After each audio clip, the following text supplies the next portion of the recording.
Hello, comic book community. Welcome back to 360 Comics.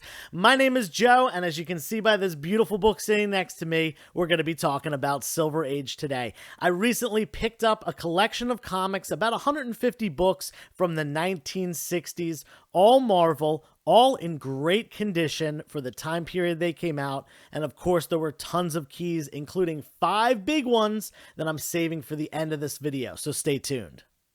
We're getting closer and closer to our giveaway goal of 2,000 subscribers right here on YouTube, at which point we're going to be giving away this copy of Secret Wars #1. All you have to do to enter is subscribe to the channel, give this video a thumbs up for a like, and leave a comment down below. That gets you one entry, and you can check out our other videos from the month of May and the month of June for additional entries. Don't forget to turn on that notification bell so that you know when more videos are coming out. And good luck to you.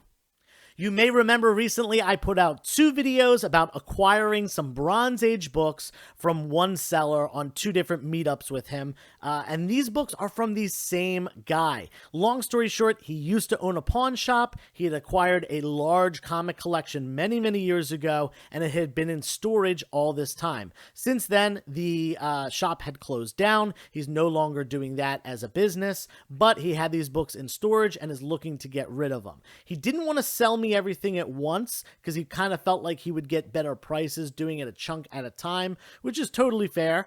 But I've been meeting up with him on a weekly basis and grabbing a piece at a time. You can check out the videos below for the 2 Bronze Age parts, but this next one was some Silver Age stuff, which, you know, gets even better, and there's, of course, some bigger keys at the end. In all, I got about 150 Silver Age books. I'm not going to show you all of them today because most of them are more minor keys and filler issues, but I'm going to show you the 20 or so best books, and we're saving the 5 really good ones for the end.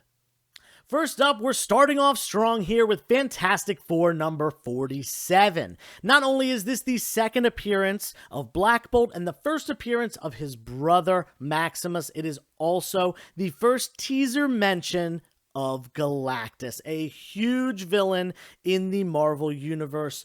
His first 3 appearances come subsequent to this book, issues number 48, 49, and 50. Unfortunately, those books were not in this bundle that I purchased. I think that probably the original owner kept them. Maybe he didn't have them, but I think they were probably taken out because they were missing from this group of books. Nonetheless, still a great key with multiple things that make it a significant book. Next up, another book like that, like a quadruple key here, Fantastic Four number 43. This is the second appearance of Black Panther. Not only that, but it's also the first appearance of his father, T'Chaka, and the first appearance of Claw. And last but not least, it is the first mention of vibranium, the Wakandan metal that's utilized in their society and pretty much every facet of their society, a big talking point in the MCU in multiple different movies. Next, we've got a classic cover right here featuring the Silver Surfer, a Jack Kirby cover. We got the Thing there as well. Not only that, I noticed something on Key Collector. This has it listed as the first issue where Silver Surfer is seen wearing boxer briefs, which I guess is this, it kind of looks like he's wearing silver tights or something like that.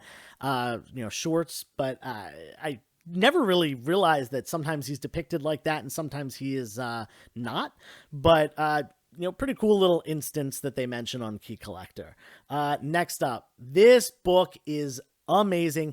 Literally my favorite Jack Kirby and favorite Doctor Doom cover ever. This just totally, when I think Doctor Doom covers, this is the book that I think of. It's either this or Marvel Superheroes 20, which is that first solo Doom story where he's like, rah. Anyway, just iconic, absolutely iconic cover. And, you don't only have Doctor Doom, you've got the Fantastic Four, you got the Silver Surfer, you got the background with the stars and stuff like that. Phenomenal. Cannot complain about this cover at all. Next up, we've got Fantastic Four 65, skipping a couple issues ahead. First appearance of Ronan the Accuser, character that's shown up in the MCU already. Definitely an important character in Marvel history. Then we're going to the very next issue, number 66.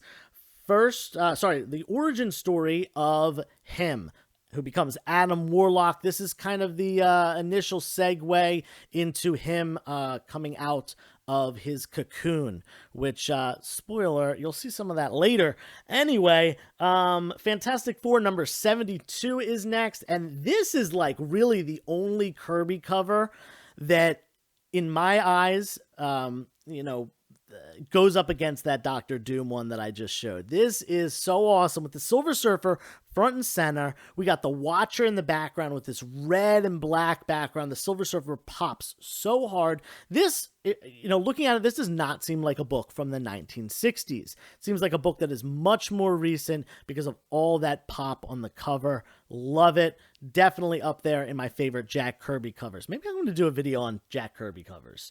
Speaking of, another classic Jack Kirby cover, red background, yellow depictions of the Fantastic Four, Galactus, Silver Surfer. Can't go wrong with that. Looks awesome. This one, exceptionally high grade, and might end up getting this one graded. We'll have to see. We got one more Fantastic Four book for you, and it's a pretty gosh darn big one, especially in this past year or so. We got number 94, the first appearance of Agatha Harkness.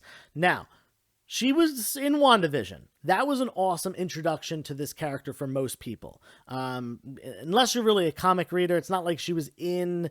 At least I don't remember her being in any of the Fantastic Four movies or anything like that. I really don't think she was. So a lot of people were introduced to this character for the first time in WandaVision, especially, some newer people in the community, more casual MCU watchers, things like that. But she's coming back. She's getting her own show. I think this book has some potential to go up from where it is, and it's already a couple $100 book as is. That's it for the Fantastic Four, but we're moving on to some other titles as well, because there was a lot of good stuff in this collection. We got Thor number 166. Now, we spoke about Adam Warlock earlier. This is prior to him going by Adam. This is when he was just called him. This is his second full appearance rather, and it is a classic battle between him and Thor, which is depicted on the cover. This is exceptionally high grade. In fact, I already have a buyer for this book who really wanted it. I knew he wanted it, so we were able to reach an agreement on the price there. Next up, we got some Captain America number 110, and don't worry, because there's one Thor book at the end that we're going to show off. This is what is the significance of this book?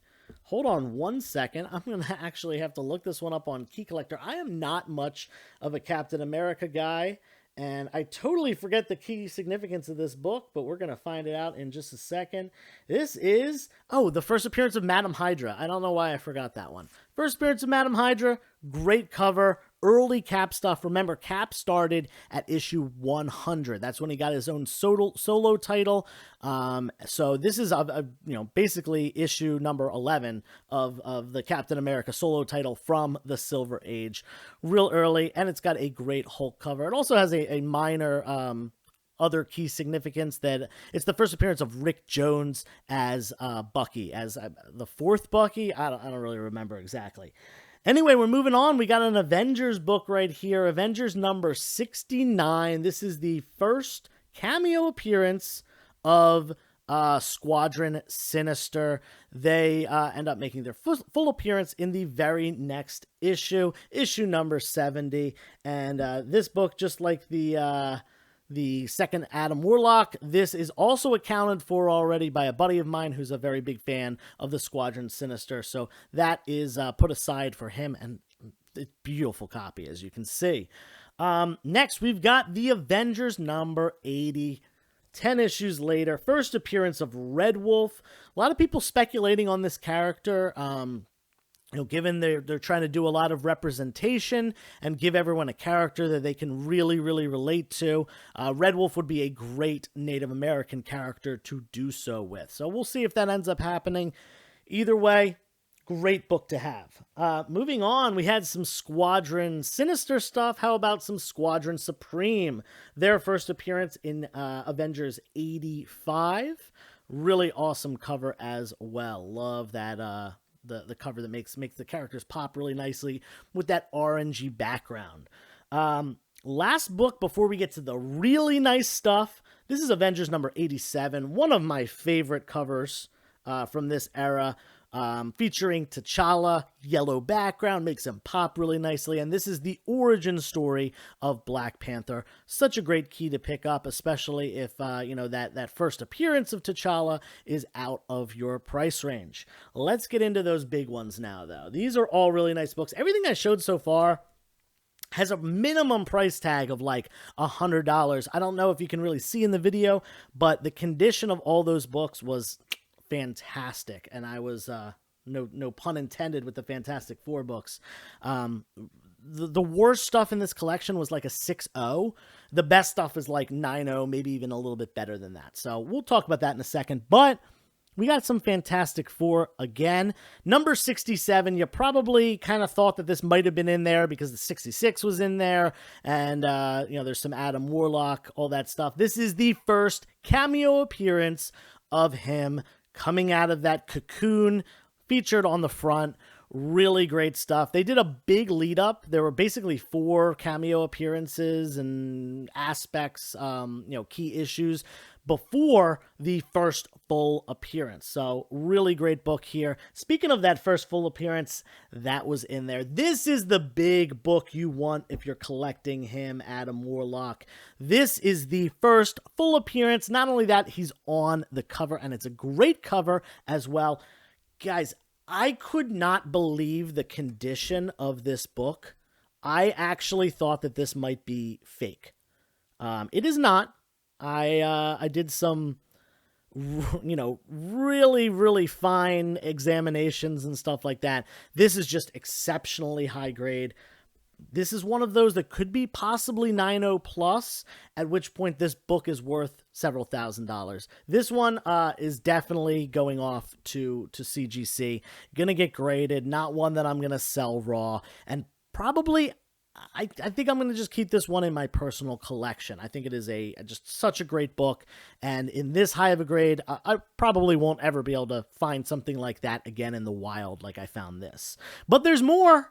Oh yeah, going back to some Fantastic Four, all the way down to issue number 45. Now this is the first appearance of the Inhumans. We got them on the cover in the background a little bit, with the Fantastic Four in the foreground. This is one of the lower grade books in this collection, but again, I still think it's probably around a 6.0, which is, it's a several $100 book. It's absolutely just a great key to have, even in mid-grade from the Silver Age. Now, to go right along with that, the Inhumans' second appearance and their first full appearance of their leader, Black Bolt, with him on the cover. Beautifully depicted front and center. Love this book. We just saw Black Bolt in a movie. It was a short appearance, not a big focus or anything like that. I don't think that will be the last time we see Black Bolt somewhere in the MCU or something. Even if it's on, season 2 of What If or something like that, I think we will see this character again.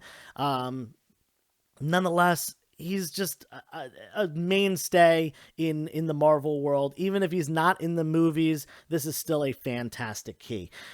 Now we're down to the last one. The very best book that was in this bunch exceeds the rest by a significant amount.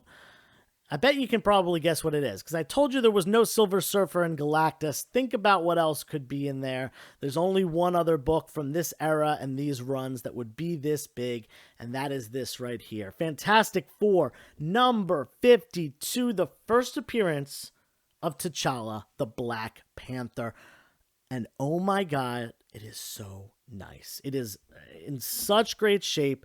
There is a, sorry about that glare, there is a bit of a reader's crease along the spine where someone had opened the front cover and creased it a little bit. But man, those blacks are black. The edges are beautiful. The corners are amazing.